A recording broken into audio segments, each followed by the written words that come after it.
side. This morning I spoke to Advocate Baloyi to apologize to him if and I do apologize to him a lot. Profusely, I went to him man to man. We smoked the peace pipe, my lord. And also, if my conduct affronts the court, I also apologize to the court, my lord. As the court Okay, thanks. Courtroom can be heated at times, but no personal grudges. We take it in the right spirit, my lord. Okay, thanks. We will applaud Mr. Ramsipili. All right. My Lord, I can also confirm I received WhatsApp message from Advocate Mshololo. I also accepted the apology, my Lord. Okay, thanks. As the court pleases, my lord. Morning, General. Morning, my lord. Morning, Mr. Jonas. Morning, sir. Now, General, yesterday when we adjourned, we were talking about the allegation by Constable Zungu that there was an assassination attempt on his life and that he told you about it. Remember that? I remember that, my lord. Mukhumbula-ke General ukuthi izolo besakhuluma-ke ngetulo ayekhuluma noma alisho Constable Zungu nokuthi-ke wakutshela ngalo ukuthi-ke itulo lokuthi-ke babefuna ukumbulala. Yebo, ngiyakhumbula. And I was summarizing his evidence when he said that the reason why maybe people wanted to kill him was that he shared some information with you and you may have leaked that information to those people because you know them.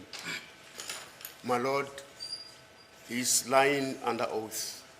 Nokuthi-ke waqhubeka-ke ukuthi esho ukuthi-ke isizathu salokho-ke sokuthi kwakunabantu ababefisa noma befuna ukumbulala ingoba-ke kwaba wena-ke generally owadlulisa-ke umbiko noma-ke information kubona nokuthi kwakuwabantu obaziyo labo waqamba amanga efungile noma ethathe isifungo. And he testified further, Constable Zungu, that, and I'm going to quote, I'll look for the relevant passage at page 53 of the 7th of September 2023, that in relation to that, you told him, and I quote, you said to him, I said to you, I even informed you that we should leave this matter. You can see it is going to put your life in danger. Did you say that to did you say that to Never, I've never said that, my lord. Mmeli-ke uyafunda ukuthi-ke okwathiwa uConstable Zungu enkantolo ukuthi-ke uGeneral watshela uZungu wathi ngasho kuwena ukuthi-ke udedele udaba lolu uyabona ukuthi impilo yakho isengcupheni. Cha, angikaze ngikusho lokho kuyena. Angizange ngikusho lokho kuyena. And he knows that, my lord, that he was the one who came to me. There's no way, my lord, I can say you must never work with those people. Uyakwazi naye-ke lokho ukuthi uyena oweza kumina ayikho-ke indlela engangingathi kuyena cha musa ukusebenza nalabo bantu. My lord, lastly, those names he's saying there, I don't know them. And the last time I saw also the person say I might leak the information is Muzi. I saw him on my last day at my office. From there, I never saw him, and I don't know even his relatives. Futhi-ke okugcina kwesenkantolo amagama awashoyo-ke noma awashilo lapho abantu engabazi labo umuntu-ke engambona futhi-ke ngagcina ukumbona kwakuwumuzi esehhovisi lami emuva kwalokho angaze ngimbone angazi futhi ney'hlobo zakhe. And I'm shocked, my lord, to hear that. Kuyangithusa-ke ukuzwa lokho noma kuyangimangaza-ke ukuthi ngizwe lokho. Now, before I go to this, and it's a related subject, so it's not different.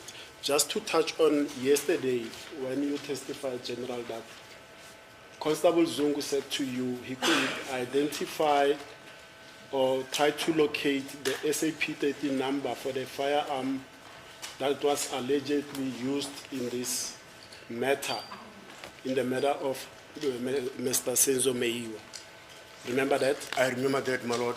Uyakhumbula-ke ufakaza uthi-ke uConstable Zungu wathi uzozama noma-ke uzohamba ayothola-ke inamba phecelezi-ke SAP-30 number yesibhamu lesi-ke ayethi yena sadubula umnumzane uSenzo Meyiwa. Yebo, ngiyakhumbula. And also you testified that he told you that when he saw Mr. Sibia at Tembisa, Mr. Sibia was also armed or in possession of the same firearm. Is that correct? Yes, my lord.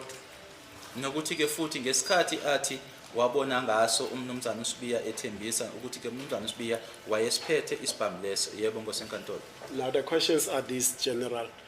Did Constable Zungu tell you the type, the caliber, or the make, or the description of the firearm he was referring to? He did not tell me the description of the firearm, my lord. He just says he's having a firearm, and that firearm, it must be the one which was used to kill Senzo, because always what he told me, he's having the firearm in his possession. Akaze angitsheleke ukuthi ke kwakuyuphi uhlobo lwesibhamu noma ke asichazeke asisho ukuthi sikanjani wayethi nje isibhamu ethi futhi ke ufanele kube yisona ke lesi esadubula noma kumele ukuthi kube yisona ke lesi esadubula uSenzo wayekusho futhi ukuthi ke uhlezi enaso noma esiphethe kuyena isibhamu leso.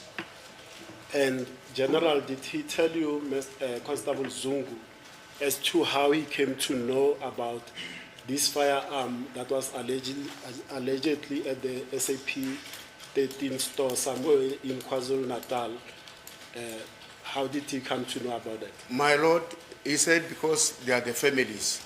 He know that he shot somebody at KZN, and that person is also related with them, and he was taken to custody. But later on, I said to my General Ndlovu to say, you know what, if he's saying like this, now we're going to crack the case. We were so happy when we said, so go there. Once you get the firearm there, you call us. From there, we are going to send a team there at KZN to start investigation. Awakusho ke ngabe umbuzo uthi ke kwenzeka kanjani ukuthi ke uConstable Zungu azi ngesibhamu esasise KZN emaphoyiseni kwi-SAP 13? Awakusho ke ukuthi ke uyazi ngoba ke abantu laba ke abomndeni wakhe futhi nalo owadutshulwa futhi umndeni naye ukuthi ke wadubula umuntu ke lapho eKZN wase eyaboshwa ke. Ngase ke mina ke ngikhulumana naye uGeneral Ndlovu ngamtshela ukuthi uma ngabe kukanjena ke sekusho ukuthi manje ke sesizofikelela ke emaphethelweni noma ke ekuthini icala leli ke sikwazile ukuthi uphenyo lwethu siqede noma siqede ngalo. Uma ukuthi ke yena ke uzoya lapha yana asithole isibhamu yena axhumane nami angitshele mina ke bese ngithumela ithimba ngale elizoya ke khona kuleyo police station. Now, General, based on these two factors, that Constable Zungu did not locate the SAP 13 number as he promised you, and also you did not find Mr. Sibia in possession of the said firearm, did you draw any conclusion regarding the reliability of Constable Zungu on those aspects? My lord, because Constable Zungu was speaking to me fairly and openly, I still trusted him because I know that we are still going to do further investigation.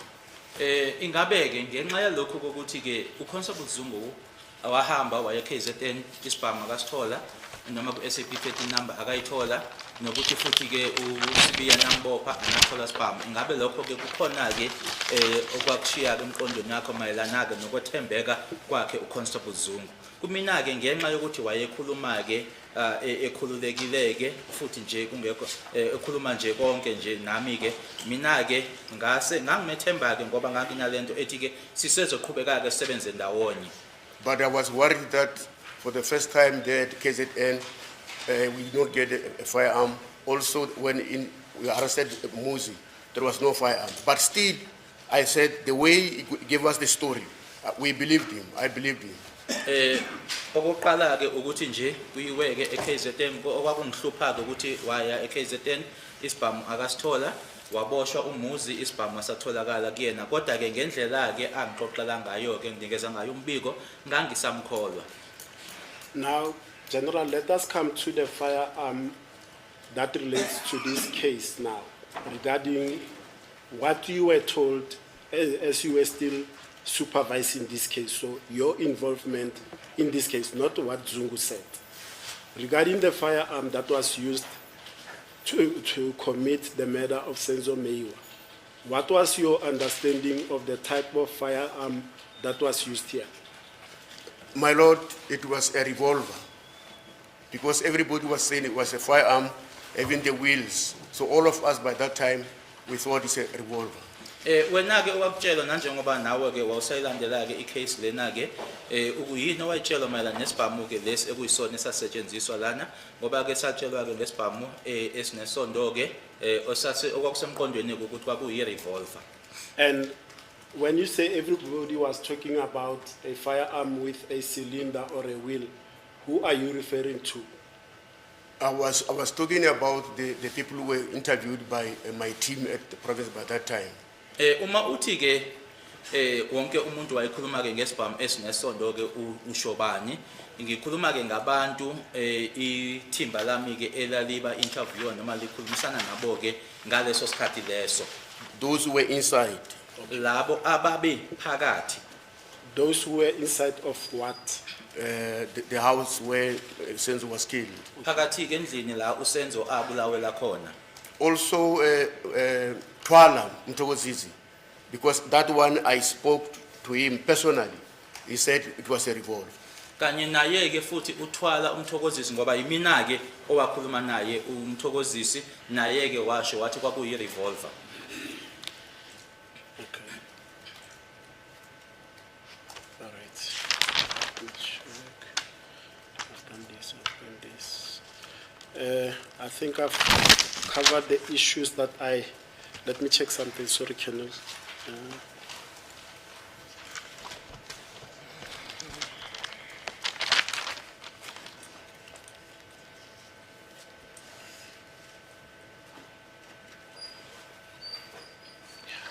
Okay. My Lord, if I may confer with my colleagues.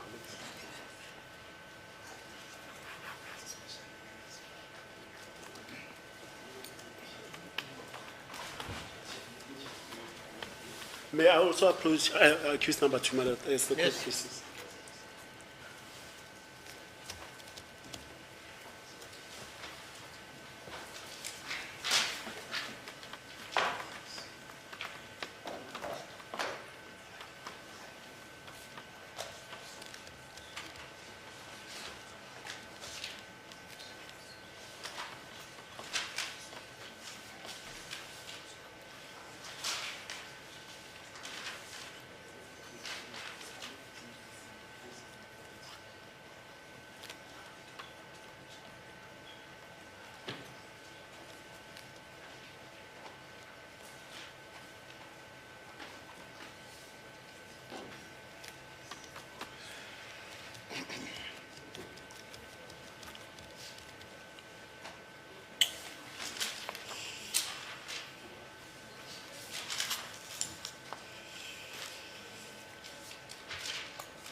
As the court pleases, my Lord, I'm indebted to the court. Those were the issues I wanted Okay, to take with the General.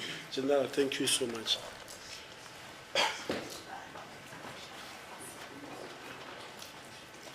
Yeah, Mr. Nisi?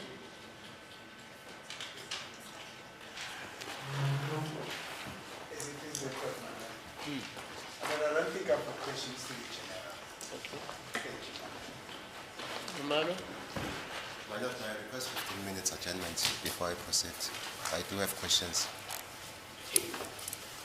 How many minutes? 15 minutes. Okay. 15 minutes. So we have 15 minutes.